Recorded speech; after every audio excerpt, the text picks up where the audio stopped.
Hi everyone, and welcome back to Tanta Passione. If only 2 weeks ago we celebrated the new Master at the finals in London, now we're just preparing for the new season, the new calendar of 2021. But before moving forward, don't forget to subscribe to Tanta Passione, a channel where you can find videos in general about sport, but also different topics such as cinema, TV series, trips around the world. In other words, whatever makes me happy and gives a meaning to my life. But let's go back to the breaking news of the day. Apparently, we are only waiting for the official confirmation. The Australian Open 2021 has been postponed of 3 weeks.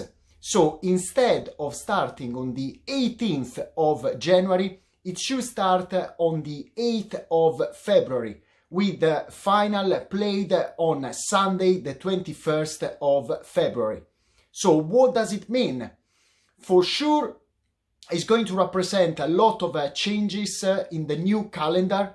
Probably still ATP and the Association of Grand Slam will have to decide how to replan the tournaments that they were supposed to be played in February.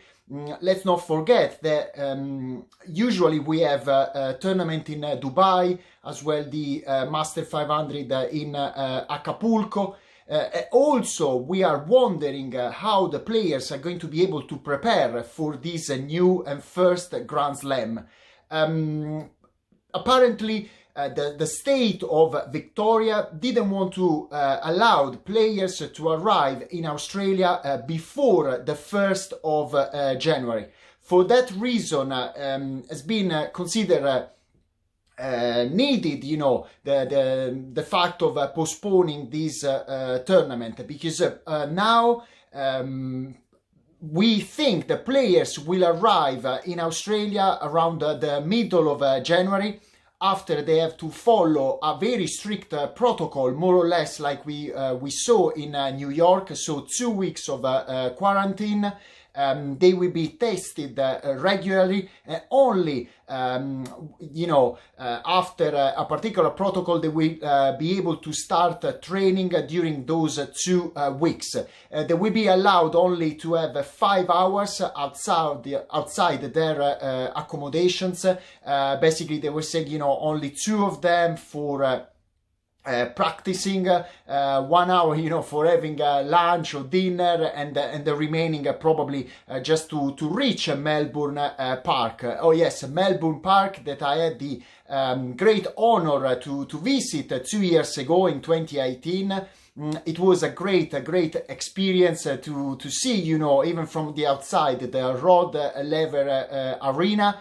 And also his statue, and have a tour around this incredible place.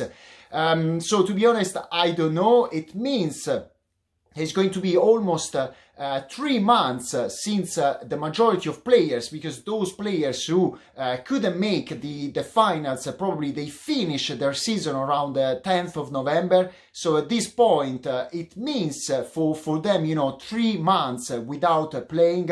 As well, I think the Tennis Australia organization is trying to see if they can put together a tournament, as a preparation before the Australian Open.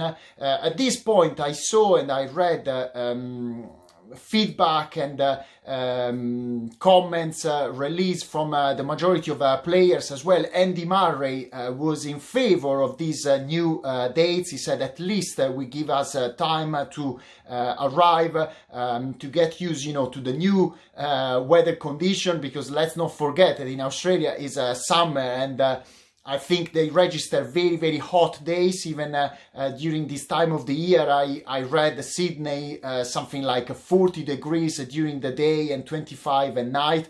And trust me, Melbourne, even if it's colder or sometimes windier than Sydney, as well can reach very high temperatures. So it's not good for players. They can risk injuries if they arrive kind of the last minute. They don't have enough time to get used to the new weather condition and also practice just before the tournament. So let's see if they're gonna be able to organize something more or less like they did at the US Open when they played the Master 1000 Cincinnati in New York, so to keep everyone in the same bubble and to avoid any kind of moving around the states. To be honest, I don't know.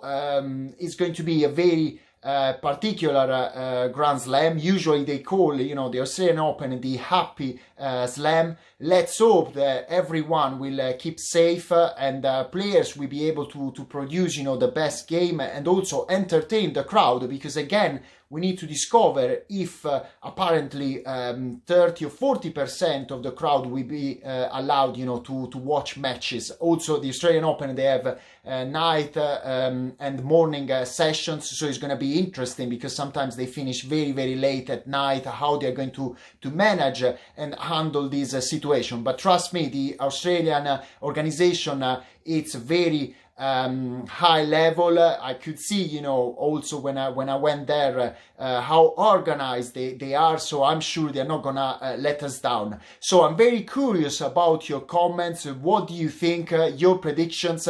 I'm gonna try to release some more videos just in the meantime between now and the beginning of next season. I'm very curious. Probably I'm going to release a video where I will ask you how do you think the new top 10, or if we're going to have a new top 10, how is going to be affected if still Novak Djokovic or Rafael Nadal will be able to finish the year as number one, or we're going to have a great surprise.